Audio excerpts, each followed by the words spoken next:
நண்பர்களே, இன்னைக்கு உங்கள சந்திக்கிறது எனக்கு ரொம்ப சந்தோஷம். இந்த தளத்துக்கு நீங்க வந்ததுக்கு நன்றி. உங்களுக்காக ஆண்டவர் நெறைய விஷயங்கள வச்சிருக்கிறாருன்றத உங்ககிட்ட பகிர்ந்துக்க நான் விரும்புறேன். இன்னைக்கு உங்க கூட நான் பேச வேண்டிய விஷயத்துக்குள்ள போறதுக்கு முன்னாடி, சில விஷயங்கள சொல்லிக்க விரும்புறேன். நீங்க ஜான் கிஃப்டா அப்படின்ற என்னோட Instagram, Facebook, YouTube மூலமா என்ன ஃபாலோ பண்ணி என்னோட பதிவுகள நீங்க பெறலாம். தினமும் என்னோட பாட்காஸ்ட் நீங்க கேட்கலாம்.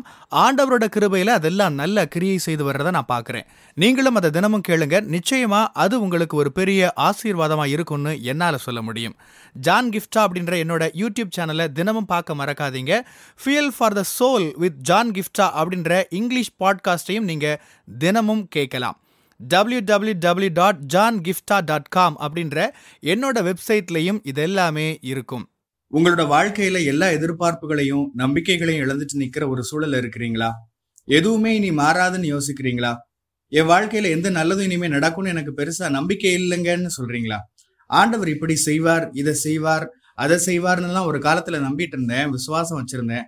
ஆனா ஜான், இப்ப அப்படி எதுவுமே இல்லை. இப்ப எந்த ஒரு நல்லதும் நடக்கும்னு எனக்கு பெருசா எதிர்பார்ப்பு இல்லை. நம்பி நம்பி ஏமாந்தும் சோர்ந்தும் போயிட்டேன் அப்படின்னு சொல்றீங்களா? ஆமா, விசுவாசித்திருக்கிறதுல கூட நீங்க சோர்ந்து போக முடியும். நன்மை செய்யறதுல சோர்ந்து போகிறது பத்தி வேதம் சொல்லுது இல்லையா? வேற மாதிரி சொல்லணும்னா, நம்புறது, ஆண்டவரை விசுவாசிக்கிறது, எல்லா எதிர்மறையான சூழல்களுக்கு நடுவிலேயும் சரியான விஷயங்களை செய்யறப்ப நீங்க அதுல சோர்ந்து போறதுக்கு எல்லாம் வாய்ப்பு இருக்கு. இன்னைக்கு நீங்க அப்படி ஒரு இடத்துல இருக்கலாம். நான் எல்லாத்தையும் இழந்துட்டேன், இதுல இருந்து வெளியே வர்றதுக்கு வாய்ப்பே இல்லை அப்படின்னு ஒருவேளை நீங்க சொல்லலாம். ஆண்டவர் என்னோட ஆவியில ஒரு வசனத்தை தந்திருக்கிறார். உங்கள சிலர் நீங்க இப்ப இருக்கிற சூழல்ல அந்த வார்த்தையை கேட்கணும்னு அவர் விரும்புறார். உங்க வாழ்க்கையில நீங்க எந்த ஒரு எதிர்பார்ப்பும் இல்லாம இருந்தாலும் கூட, ஒரு பிரச்சனையில இருந்து வெளியில வர வாய்ப்பே இல்லைன்றது போல இருந்தாலும் கூட, இதை கவனிங்க. உங்களுக்காகத்தான் கர்த்தர் பேசுறார். யோவான் 5ஆம் அதிகாரம் பாருங்க. இது வேதத்துல எனக்கு அதிகம் பிடிச்ச ஒரு பகுதி. நான் அடிக்கடி இதை பத்தி பேசியிருக்கிறேன்.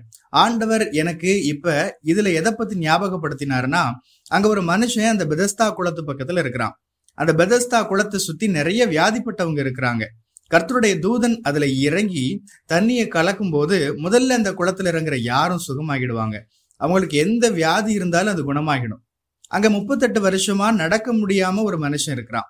எவ்வளவு நீண்ட காலம் பாருங்க, எந்த மாற்றமும் இல்லை. அத்தனை வருஷ காலமும் அவன் ஏமாற்றத்தை தான் பாக்குறான். அற்புதம் நடக்க எந்த வாய்ப்பும் இல்லாம இருந்துச்சு. மத்தவங்களுக்கெல்லாம் அற்புதம் நடக்குது, ஆனா இந்த மனுஷனுக்கு அப்படி எதுவுமே நடக்கல. அவனுக்கு உதவி செய்யறதுக்கு யாருமே இல்லை.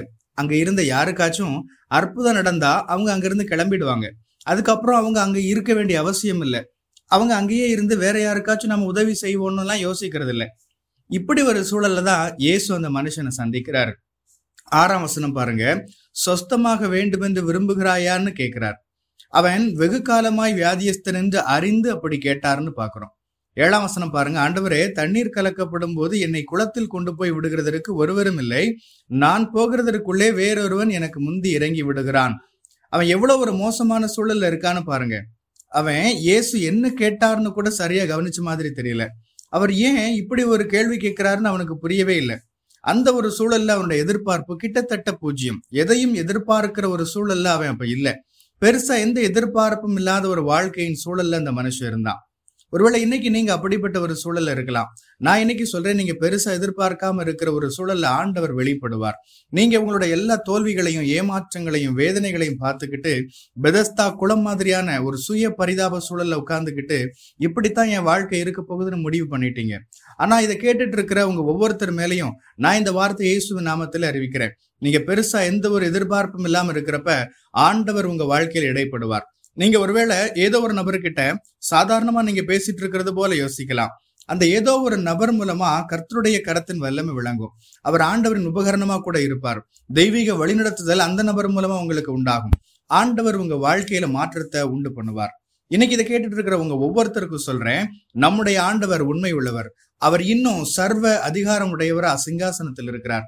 நிஜத்துல சூழல் எப்படி இருந்தாலும் சரி, உங்க வாழ்க்கை மாறவே மாறாதது போல இருந்தாலும் சரி, இனிமே எந்த நம்பிக்கையும் இல்லை, இனிமே எந்த மாற்றமும் இல்லை, முன்னேற்றமும் இல்லைன்னு நீங்க நினைச்சாலும் அவர் தம்மோட வார்த்தையில உண்மை உள்ளவர். உங்க வாழ்க்கையில அந்த ஒரு நபரை நீங்க சந்திப்பீங்க. அவர் உங்க வாழ்க்கையில வருவார். நீங்க பெருசா எந்த எதிர்பார்ப்பும் இல்லாம இருக்கிற ஒரு சூழல்ல நீங்க உங்களோட நிலைமையை தலைகீழா மாற்றி போடுற ஒரு நேர்மறையான மாற்றத்தை பார்ப்பீங்க. ஏசு அந்த மனுஷன் சொன்னதை கவனிக்கல. அவர் என்ன சொன்னாரு? உன்னோட படுக்கையை எடுத்துட்டு நட. வசனம் 9 பாருங்க. உடனே அந்த மனுஷன் சுஸ்தமாகி தன் படுக்கையை எடுத்துக்கொண்டு நடந்து போனான். உடனே நான் உங்ககிட்ட இதைத்தான் சொல்ல விரும்புறேன். நீங்க பெருசா எதையும் எதிர்பார்க்காம இருக்கிறீங்களா? உடனே உடனே உடனே நீங்க கர்த்தருடைய கரத்தை பார்ப்பீங்க. உடனே சரியான நபர் உங்க வாழ்க்கையில வர்றதை நீங்க பார்ப்பீங்க. உடனே ஒருவரும் பூட்டக்கூடாதபடியான வாசல்களை கர்த்தர் உங்களுக்காக திறக்கிறத நீங்க பார்ப்பீங்க. உடனே உங்க வாழ்க்கையில ஆண்டவரோட தெய்வீக நடத்துதலை பார்ப்பீங்க. அது உங்களுடைய முழு வாழ்க்கையும் மாற்றி போடும். ஆமென். கர்த்தர் உங்களை ஆசீர்வதிப்பாராக. உங்களுடைய பகுதிகளில் பிரசங்கிக்க என்னை அழைக்க நீங்க விரும்பினா டிஸ்கிரிப்ஷன்ல இருக்கிற இமெயில் மூலமா என்ன நீங்க தொடர்பு கொள்ளலாம். பிரியமானவங்களே, இந்த செய்தி மூலமா நீங்க உற்சாகம் அடைஞ்சிருப்பீங்க, ஆசீர்வதிக்கப்பட்டிருப்பீங்கன்னு விசுவாசிக்கிறேன். திரும்பவும் ஞாபகப்படுத்துறேன், நீங்க ஜான் கிஃப்டா அப்படின்ற என்னோட இன்ஸ்டாகிராம், ஃபேஸ்புக், யூடியூப் மூலமா என்னை ஃபாலோ பண்ணி என்னோட பதிவுகளை பெறலாம். ஜான் கிஃப்டா அப்படின்ற என்னோட யூடியூப் சேனலை தினமும் பார்க்க மறக்காதீங்க. Fuel for the soul with John Gifta அப்படின்ற இங்கிலீஷ் பாட்காஸ்டையும் நீங்க தினமும் கேட்கலாம். பாட்காஸ்ட் எபிசோடுக்கு நீங்க உங்களோட ரேட்டிங், ரிவ்யூ கொடுத்து ஷேர் பண்ண மறக்காதீங்க. www.johngifta.com அப்படின்ற என்னோட வெப்சைட்லையும் இது எல்லாமே இருக்கும்.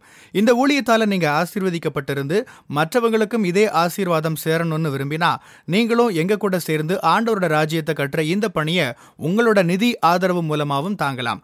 கூகுள் பே அல்லது நெட் பேங்கிங் அல்லது பேபால் மூலமா நீங்க ஆதரவு தரலாம். எல்லா விவரங்களையும் டிஸ்கிரிப்ஷன்ல நீங்க பார்க்கலாம். ஆண்டவர் உங்களை ஆசீர்வதிப்பாராக.